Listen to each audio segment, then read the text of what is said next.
Kaunti ya Kitui nĩ imwe ya kaunti iria igũmĩirwo nĩ thĩna wa maĩ, ũndũ ũrĩa ũcũngagĩrĩria ũhotomu wa ũrĩmi.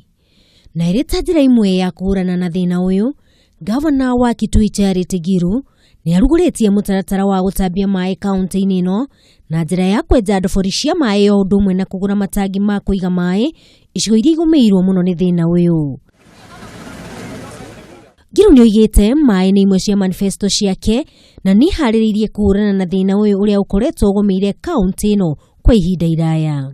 As I promised in my manifesto, and I came up with 5 issues only. And the first one was issues of food and water. Second one was health care. Third one was education and youth empowerment. And fourth one was women empowerment. And the fifth one was wealth creation. Ngilu nĩ oigĩte milioni 6 iria araigĩte keheri-inĩ cia gũkũngũĩra kũhĩtithio gwake ta gavana wa Kitui nĩ ciarahũthĩrire kũgũra matangi 20 marĩa mekũhotithia mũtaratara ũyũ gũthiĩ na mbere.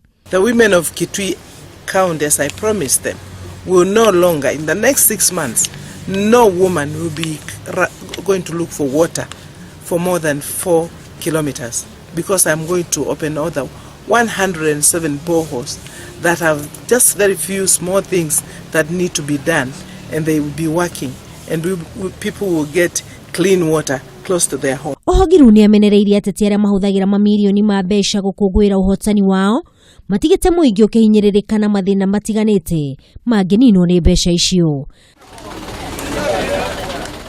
Handũ-inĩ ha Kameme TV mohoro Gĩtaũ, rĩtwa rĩakwa nĩ Wangui wa Gathugu.